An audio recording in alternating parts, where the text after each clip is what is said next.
Friends, આપણે લાસ્ટમાં square root જે છે એક્સેલમાં કેવી રીતે એને ફાઇન્ડ કરવાનું જોયું. સ્ક્વેર રૂટ એટલે શું? તો કે વર્ગમૂળ ફાઇન્ડ કરવા માટે એક્સેલમાં સ્ક્વેર રૂટનો યુઝ થાય છે. સ્ક્વેર રૂટ 36, શું આન્સર આવે? 6 is equal to SQRT in bracket 25. એટલે 5 આન્સર આવશે. is equal to SQRT in bracket 625 એટલે 25 આન્સર આવશે. આ છે સ્ક્વેર રૂટનું સૂત્ર. પછી છે એબીસી અને બ્રેકેટ. કોઈ પણ ત્રણ કિંમત, કોઈ પણ ઋણ કિંમત નેગેટિવ નંબરને ધન કિંમત પોઝિટિવ નંબરમાં બદલવા માટે આ ફંક્શનનો ઉપયોગ થાય છે. એબીસી આ ફંક્શનની મદદથી ઋણ કિંમતને ધન કિંમતમાં ફેરવી શકાય છે. જો ધન કિંમત આપેલી હોય તો તેની કિંમત બદલવાની નથી, પણ એની એ જ રહે છે. જો ફર્સ્ટ એક્ઝામ્પલ શું છે? Is equal two ABS in bracket -35. તો ઋણ છે એનું શું થશે? નેગેટિવ નું પોઝિટિવ, એટલે શું આન્સર આવશે? 35.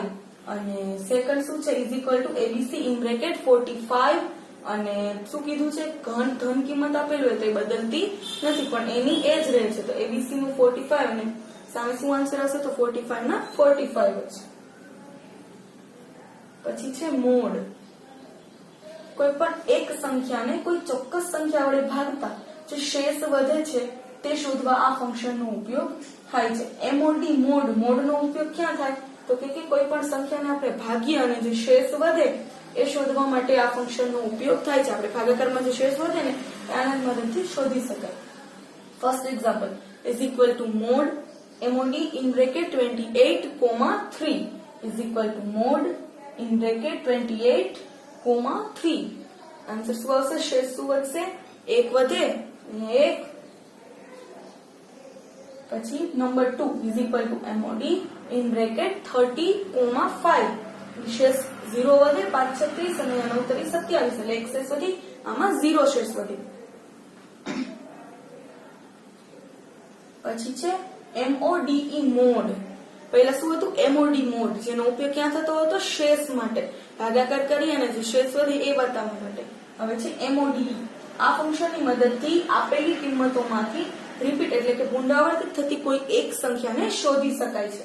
આ ફંક્શનની મદદથી શું? તો કે જે આપેલી સંખ્યા છે એમાં પુનરાવર્તિત રિપીટ થતી જે સંખ્યા છે એને શોધી શકાય છે.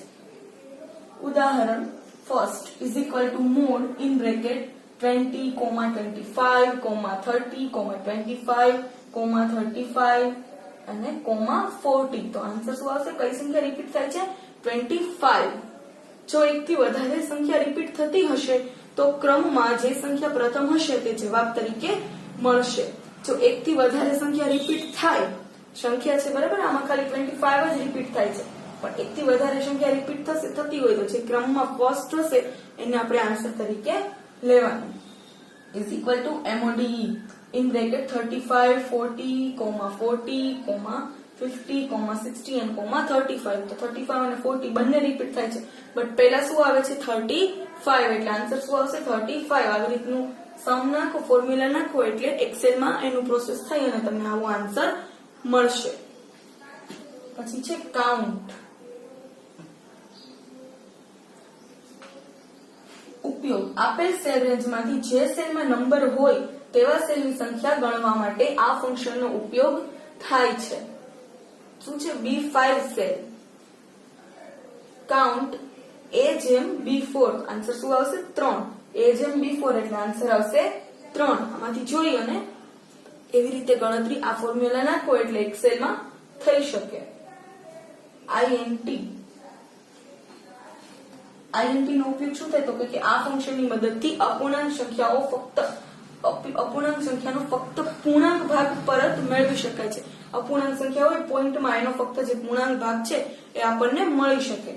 Is equal two IN in bracket 99.99. તો આન્સર શું આવે? 99 is equal two IN in bracket 99.99. પછી નંબર 2 છે is equal two IN in bracket 0.99. એટલે આન્સર શું આપશે? કમ્પ્યુટર આપણને 0. આ શું છે? એની ફોર્મ્યુલા છે.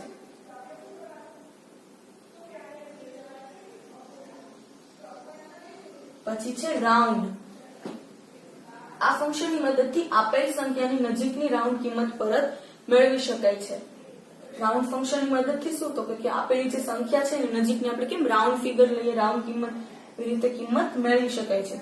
Is equal two round in bracket 35.586. તો આન્સર શું આવશે? 35.586.1, 35.586.2 આવી રીતે છે. આ રીતે તમે નાખશો બ્રેકેટમાં સંખ્યા નાખશો અને 12 ઇઝ ઇક્વલ ટુ રાઉન્ડ પછી બ્રેકેટ, તો શું આન્સર આવશે? જે નો આન્સર હશે એ આવી જશે. જેમ કે આમાં 36 છે, આમાં 35.6 છે અને એમાં 35.59 છે. જ્યારે તમે પ્રેક્ટિકલ કરશો ત્યારે આ વસ્તુ તમને વધારે ઇઝીલી સમજાશે. પછી છે ફેક્ટ. આ ફંક્શનની મદદથી કોઈ પણ સંખ્યાની ફેક્ટોરિયલ વેલ્યુ શોધી શકાય છે. જેમ કે 4 ની factorial value 4 × 3 × 2 × 1, 4 × 3 × 2 × 1 is equal two 24 થશે. તો શું છે? Is equal two fact in bracket 5 × 4 × 3 × 2 × 1, એટલે શું આન્સર આવશે? 120. શું શોધી શકાય આ ફેક્ટની મદદથી? Factorial value. 4 ની ફેક્ટોરિયલ વેલ્યુ આનું એક્ઝામ્પલ આપેલું છે અને 5 નું આપેલું છે.